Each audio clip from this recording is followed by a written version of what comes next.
Welcome back. Today we're going to be talking about Fat Fire and why I think it is the only way to plan for retirement. Now, if you watched my other video on creating a retirement budget, you saw that we went back 2 years in credit card statements and bank statements and tried to determine what is our actual spending. From there, we took out the things that we think are going to go away in retirement and added new things that we think will be increasing or just added once we get to retirement and came up with a general number. In that process, I found out that my current actual budget wasn't correct. It wasn't that I had misbudgeted, it was that the one-off, unexpected, non-recurring expenses really added up to a lot more money than I had thought. So I was able to take my retirement budget, take my existing budget, and update them to include these expenses. Now, these are things like I had to get a hot water heater replaced. I had to buy a washer and dryer. I had to get my air conditioning replaced. And since I made that video, a few new items have come up. One example was a door handle fell off of my car. Now, in this case, it was actually the car wash's fault and they're going to be replacing it for me, in theory, but it hasn't happened yet. So this might be something that I have to go pay for. Well, that's $300.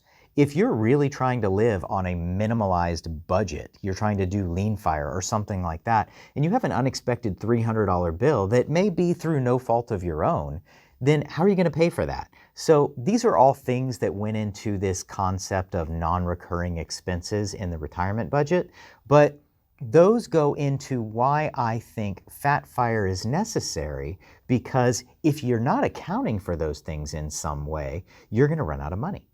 With that retirement budget created, we can then start talking about the different types of fire and which one we want to do. So from that, the idea behind lean fire would be you're going to take that budget and you're going to try to reduce it somewhat. Live on less. This may be downsizing to a smaller location. It may be buying an older, used, cheaper car.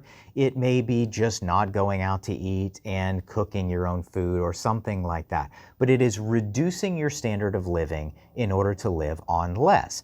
I don't want to do that. Traditional fire means that you're going to go ahead and try to take the expenses that you came up with in your budget and just extend that. Keep living on the same amount you've been living on and have pretty much the same lifestyle. But here's what I thought was interesting when going through that process. If I'm retired, I'm going to have a bunch more free time.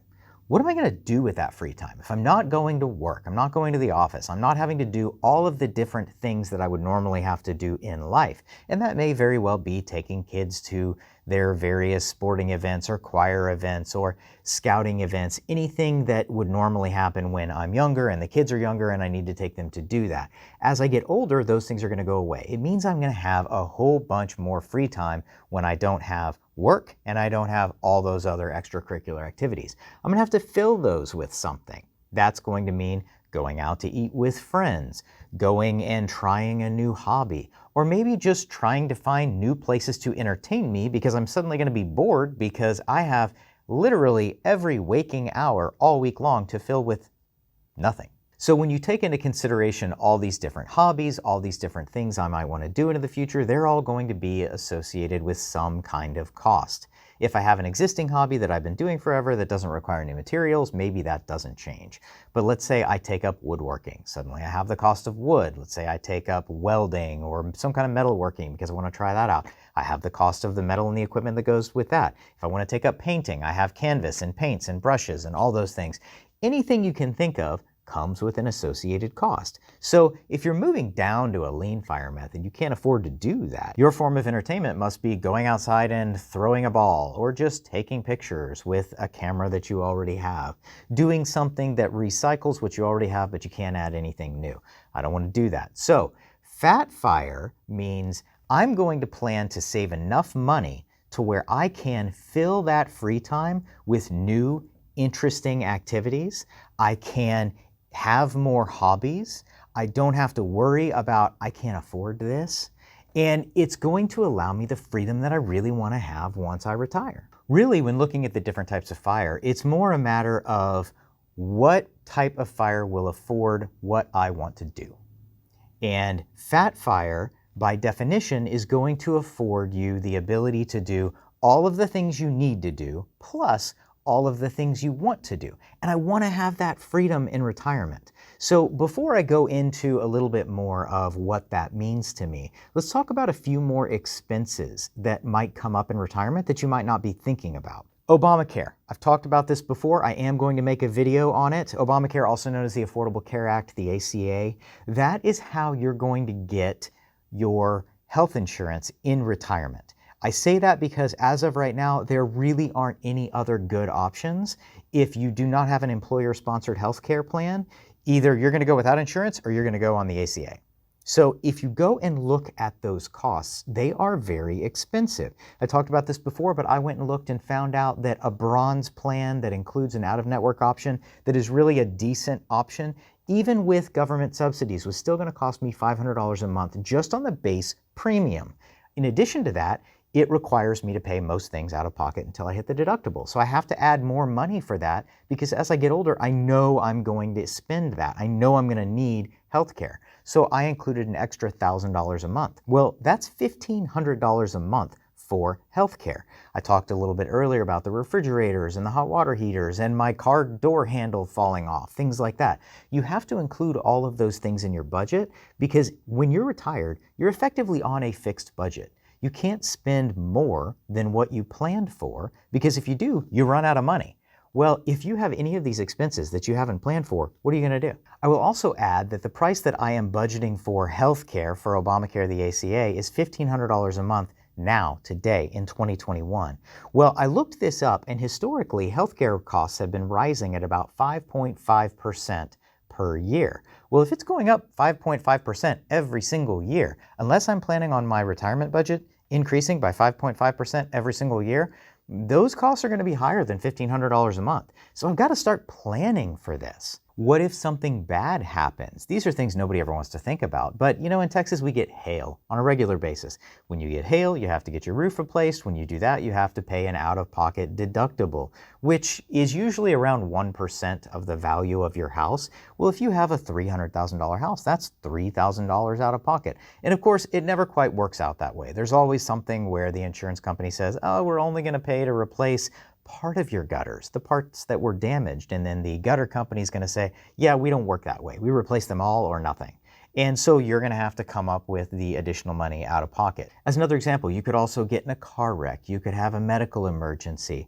You could have a sickness that requires you to go into the hospital. You know, what if you came down with the big sickness that's out right now that everybody's talking about? Well, if you did, and you had to be hospitalized, you've got to foot those costs. So these are all things that are unexpected, but you have to plan for them because once you're on a fixed budget, there is no going over it. Next, when thinking of Fat Fire, I typically am thinking of it in terms of how much money do I have available to spend. However, when you're really looking at a long-term extended FIRE retirement, a lot can happen in that time. So what if the stock market crashes? Well, if you had a FIRE retirement number and the stock market crashed and you couldn't pull that amount of money out, or you could, but you might run out of money a lot quicker, maybe you could then adjust to live on a lean FIRE number for a year, 2 years, and then go back to Fat FIRE. Well, because you had a larger amount in the beginning to start out with, when it shrinks, you can still pull out a lean FIRE amount of money, still pay your bills, and still get by. What if you had started with lean FIRE and the stock market shrunk? There was a crash. What are you going to do then? You suddenly have to live on less than your lean FIRE number in order to make ends meet. I don't want to worry about that. I want to know that if I have to tighten my belt and do something a little extra, at least I started with a buffer to begin with. So maybe I just remove that buffer or reduce that buffer, and then I'm okay until we get out to the other end of whatever this crisis is, whatever this stock market downturn is. I know I'm talking a lot about these unexpected expenses and things that might come up that you had never thought of or had never planned for, but the reality is, when I went back and looked at the last 2 years of my credit card bills and bank statements, I was surprised. The fact that I was surprised bothers me because I'm a planner and I know where my money's going, and yet I was still surprised. I can't be surprised in retirement. If I can't be surprised in retirement because I'm on a fixed budget, I have to think of every possible thing that could go wrong now and make a plan for it that I think will at least encompass the average of all of these things, because of course I'm not going to plan for the worst thing to happen every single year, but you have to plan an average amount out to cover these non-recurring expenses, because I don't want to come out of retirement.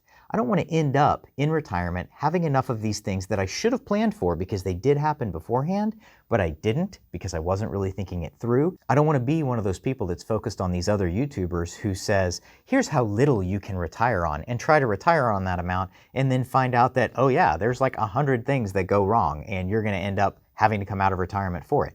I want to go into retirement knowing that I'm okay. So that's the reason why I'm focused on all of these extra expenses, because to me, these are all of the things that might ruin my retirement. So I want to plan for it in order to have an easy retirement later. Let's talk about vacations. On a traditional FIRE retirement plan, you would be taking the same number of vacations that you were taking while you were working. Well, I don't know about you, but for me, I only get so many weeks of vacation per year. So I usually take about one real vacation where I go somewhere per year. On a good year, I'll take 2. Maybe if I really feel like I need to get away, I may go on a cruise and a ski trip or something like that. But of course, you have to account for that and you got to be able to pay for it. But if you think about retirement, you don't have to go into work. You don't have vacation days. You're not limited. You can do whatever you want, whenever you want. Well, am I only going to go on 2 vacations a year, 1 vacation a year? No. I'm probably going to travel to see all of those places that I've never seen. You know, it's interesting to think about places that you've never been for one reason or another. For example, it'd be awesome to go see the Eiffel Tower, the pyramids. Now, I know those are overcrowded and not as interesting as they used to be, but the reality is the various wonders of the world are interesting things to see, but you've got to have time allocated for it. You've got to fly overseas. You have to plan out how you're going to get from one place to another. And even places that the flight itself makes it prohibitive. If I wanted to go to Australia or New Zealand, that's a place my wife really wants to visit. Well, it takes almost a whole day of travel just to get there and a whole day to get back. So if you have 9 full days, meaning 1 week that you're taking off, 5 days you're taking off, plus the weekend before and after, well, you take those 9 days, you subtract 1 from each end, so now you're down to 7 for this vacation. Well, depending upon what you want to do, that 7 days might not be enough to really experience it. Maybe you need to go for a couple of weeks. In retirement, you can do that. So all of a sudden, all of your barriers for taking extra extended vacations are gone. Now you need to account for those costs. A regular, traditional FIRE method of saving would only allow you to do what you've already been doing. I don't want to do that. I want to do more. I want to go and travel. I want to go and maybe live in another country for a month at a time. Take really extended vacations. Immerse myself. Experience what these other places have to offer. Now, I know this may seem fancy or extravagant to some of you who are trying to think about, oh, well, I just need to do the bare minimum because I have to retire. I'm losing a job, something like that. But I'm not planning for that. I'm planning for, I worked really hard my entire life, and when I retire, that's my chance to enjoy. I'm paying myself back. I'm not saving like crazy anymore. I'm not reducing my standard of living in order to save for a future rainy day. The rainy day has come. I am retired. I am going to experience all that life has to offer, and I want to have fun with it. So this, to me, means that Fat FIRE is very, very important so that I can increase my lifestyle, so I can experience everything that life has to offer, so I can weather a downtime in the stock market, so I can absorb any unexpected expenses that happen and still be okay, and still not have to go back to work. That is all I have today. Thanks for watching. If you like this video, please click on the like button below, or subscribe if you'd like to see more, and click the bell icon if you'd like to get notified when I post more videos. Thanks for watching. I'll see you next time.